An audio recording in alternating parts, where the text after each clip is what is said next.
Okay, good morning students.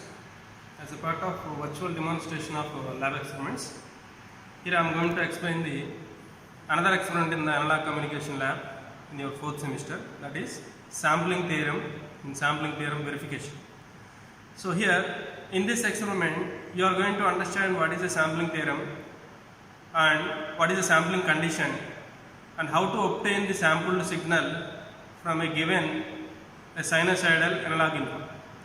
And also we are going to verify whether the sampling condition is satisfied and how the perfect reconstruction is getting at the output of the low pass filter.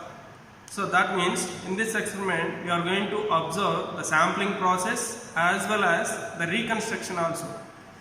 In this, different sampling frequencies we are going to select, and also we are going to observe what will be the reconstructed signal for different sampling frequencies. So out of all these sampling frequencies we are going to verify whether the sampling condition is satisfied or not. If sampling condition is satisfied, then what will be the sampled output and how the reconstruction is obtained after passing through the low pass filter, and also we are going to analyze whether the reconstruction is perfect or whether we are getting any disturbance in the reconstruction process by selecting a improper sampling frequency and all the other things. So these things we are going to observe while doing this sampling theorem verification experiment.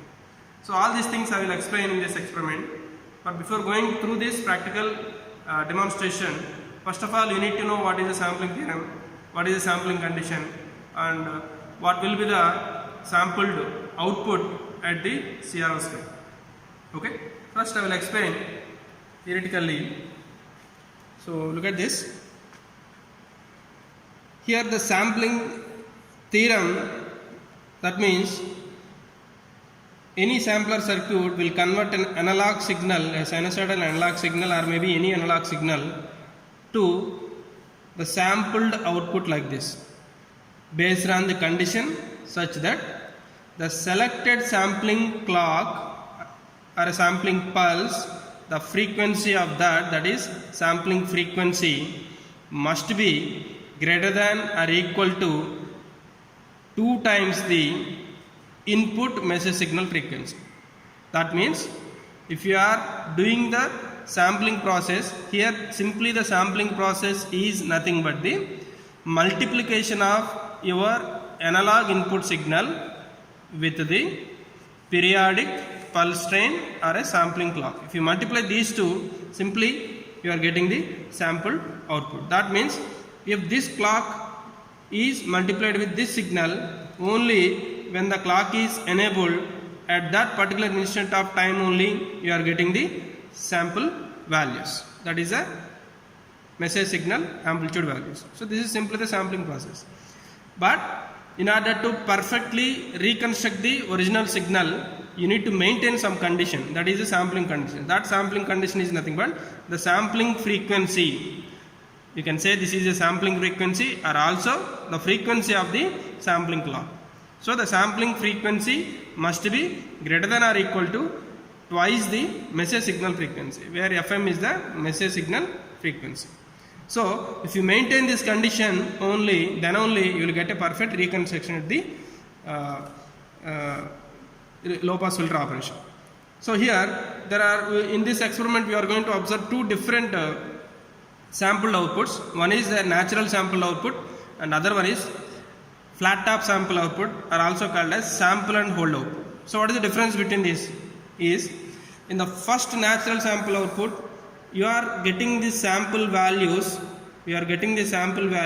at each and every sampled clock. So all of you observe this, how many number of samples we will obtain at the output of the sampler. That depends on the number of sample clocks are there in a given time period of the input cycle.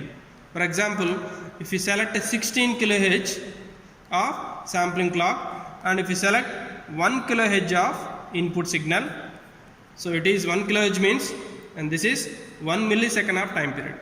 If this is 1 millisecond of time period, in this time period, if it is 16 kHz, when compared to 1 millisecond, here there will be 16 clock periods are there, or 16 clock pulses are there within this time period. So that we will get only 16 samples at each and every clock pulses. For example, if you select a 32 kHz of sampling frequency, then you will get 32 samples of output. Similarly, here in the natural sample output, as the input signal having in the natural shape, the same shape at the same shape of the sinusoidal signal will be obtained as the amplitudes. But here in the sample and hold output, you are getting the flat outputs. That means this amplitude value is approximated to the nearest level, so that it will be constant output. For example, if this starting point is 2.2 volts and this ending point is 2.4 volts, and the starting point 2.2 is going to be maintained as a constant value, so that it is said to be flat top sample output or a sample and hold output. That means sample and hold means that sample value is holded for that particular time duration. So this time duration is nothing but the sample time period, that is TS. For this TS duration, the same amplitude will continue, and after the TS duration, the next sample amplitude will be obtained as a constant value. Then if you want to reconstruct this original message signal, then you have to pass through the low pass filter or different stages of low pass filter. That means second order low pass filter or third order low pass filter you can able to pass. After passing through the low pass filter, you can able to reconstruct the original signal. But this reconstruction will depend on the sampling condition. If you perfectly maintain the sampling condition, then only you will get perfect reconstruction. For example, if you maintain the sampling frequency as low, that is around 4 kHz or 8 kHz, then the reconstructed signal may not be perfect like a sine wave. You will get some distortions. But if the sampling frequency as high as possible, so that the condition is perfectly maintained, then you will get a perfect sine wave at the reconstructed signal. So these conditions also we are going to verify in this experiments. Okay. Now you are going to observe I think you all know about what is the application and what is the use of sampling theory. In every analog to digital conversion process, you need to convert analog to digital. In that process, first the analog signal must be converted into sampled signal, and then the sample signal is converted into quantized and then digital. So this is very crucial part in the digital process. So this is what the theoretical analysis, and we are going to observe all these things in the practical experiment. So coming to the experimental kit and connections. So this is what the experimental kit for sampling and reconstruction trainer. So this is having sampling process as well as reconstruction process. So all of you look at this particular block. So this block is said to be sampling circuit. This block is said to be sampling circuit. That means in this block sampling process is done, and this is the output where we get the sampled output. Next, this is the part of reconstruction process. So simply the reconstruction means the sampled signal is passing through a low pass filter, that's it. So that means here we have a low pass filter. So here second order low pass filter is there, fourth order low pass filter is there. For example, if you want to reconstruct the signal in a perfect manner, then we can increase the order of the filter. That means second order filter output is, fourth order filter output is more accurate than second order filter output. Similarly, second order low pass filter output is more accurate than first order low pass filter output. So we can select any of the filter, you can observe what is the output. So this is the sampling and this is the reconstruction, and these two are nothing but the clock signal selector or frequency selector, like that. For example, this block is nothing but sampling frequency selector or sampling frequency selection circuit. By selecting this switch or by pressing this switch, you can able to select different sampling frequencies. So here it is mentioned like 10 kHz, 20 kHz to 320 kHz. Here there is a block which is mentioned as divided by 10. That means all these frequencies are divided by 10. That means these sampling frequencies can be considered as Fs is equal to 1 kHz, 2 kHz, 4 kHz, 8 kHz, 16 kHz, 32 kHz. So by selecting this switch, by pressing this switch, you can able to select any of the sampling frequency. Here for example, I am selecting 16 kHz as the sampling frequency. And also you can observe this path. Here the sampling frequency is 1 kHz divided by 10. So 1 kHz is passed through like this. So this is 1 kHz. So this 1 kHz signal is considered as the message signal. Okay. So this is the CRO probe, and the CRO probe is I am connecting to the message signal. First of all, I am observing the message signal, and let it be ground can be connected to any pin which is set to be 0 here. So if you look at the CRO screen, this is what the message signal, and the frequency is 1 kHz. The frequency is fixed. By default it is mentioned as 1 kHz. So this is 1 kHz frequency or 1 millisecond time period, and you can able to observe the what is the amplitude. The amplitude is also fixed. So note down the corresponding amplitude, how many divisions into 1. So it is almost 4.5 divisions. So 4.5 volts peak to peak amplitude. So connect this message signal input to the signal input which is mentioned in the sample circuit. This is the signal input. I am connecting this, and where we observe the clock signal. So the clock signal is there which is mentioned at this particular point. So here there is a sampling selector, external or internal pin.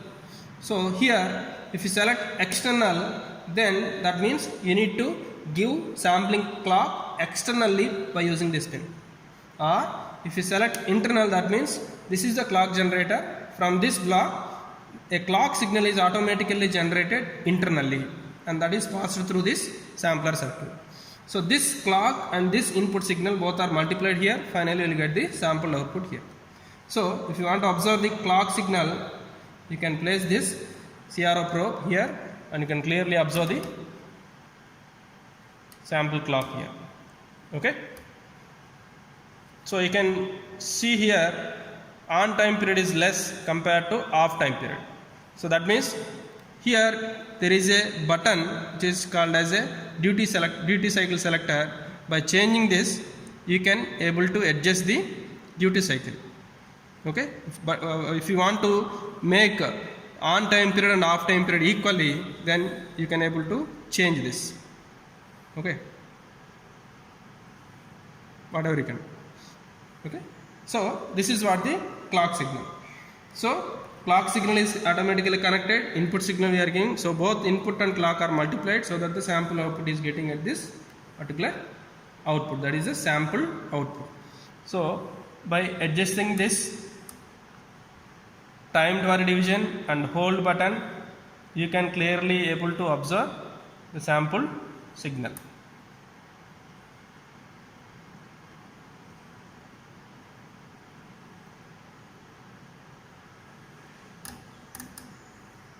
Clear? So this is what the sample signal. So we can clearly count the number of samples also. Since it is a 16 kHz, so there must be 16 clock pulses are there in the clock signal within that time period. So there will be 16 samples in a full cycle. So here you can count like 1, 2, 3, 4, 5, 6, 7, 8, 9, 10, 11, 12, 13, 14, 15, 16. So almost 16 samples are there in a given full cycle because it is a 16 kHz signal. So this is what the natural sample output, and also if you can observe the shape of the waveform, the shape of the waveform will be same like the input signal. That is what the natural output. Of course you can also observe the sample and hold output.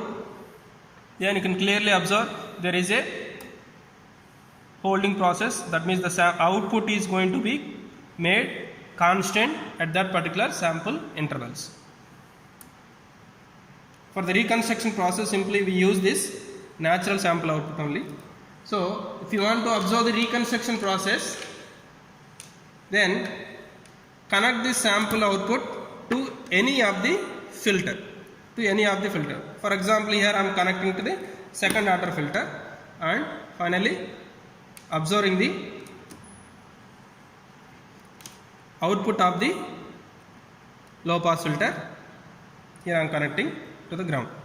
So you can clearly observe that there is a little disturbance in the reconstruction message and reconstructed signal. There is a slight distortion. Why it is getting like this? Because we are using a second order low pass filter. If you use a higher order low pass filter, that is a fourth order low pass filter, that distortion can be somewhat eliminated. So you can clearly get the reconstructed signal. That means the order of the filter also can improve the accuracy of the reconstruction process. So here now we are going to observe what is the reconstructed signal for different sampling frequency and what will be the changes in the output. For example, here I am selecting 32 kHz as the sampling frequency, so the reconstruction is more perfect. If I am selecting low sampling frequency, what will happen? If I am selecting low sampling frequency, that is Fs is equal to 2 kHz. Of course, all the conditions, all the sampling frequencies will satisfy the sampling condition, that is Fs is greater than 2 Fm, where Fm is 1 kHz. So all Fs, that is the sampling frequencies, are always greater than 2 kHz only. But of course, if the sampling frequency is as high as possible, then the reconstruction is more perfect. That's why if the sampling frequency is very low, that is 2 kHz, the reconstruction is not perfect. You can look at the distortion in this CRO screen. So the reconstruction is disturbed. Here I am going to increase the sampling frequency. Slowly the distortion is going to be reduced, because we are going to increase the sampling frequency and we are maintaining the condition as more as possible. So if I am increasing the sampling frequency, the distortion is going to be reduced. So if the sampling frequency is high, we are getting the perfect reconstructed signal. So this is the experiment for sampling theorem and its verification also. So in this experiment, we have observed what is the sampling theorem, what is the sampling condition, why sampling theorem is used, or why sampling circuit is used, and where it is used, and how you do observe the sampled output as well as the reconstructed output for different sampling frequency conditions. So this is what the experiment. Thank you for watching.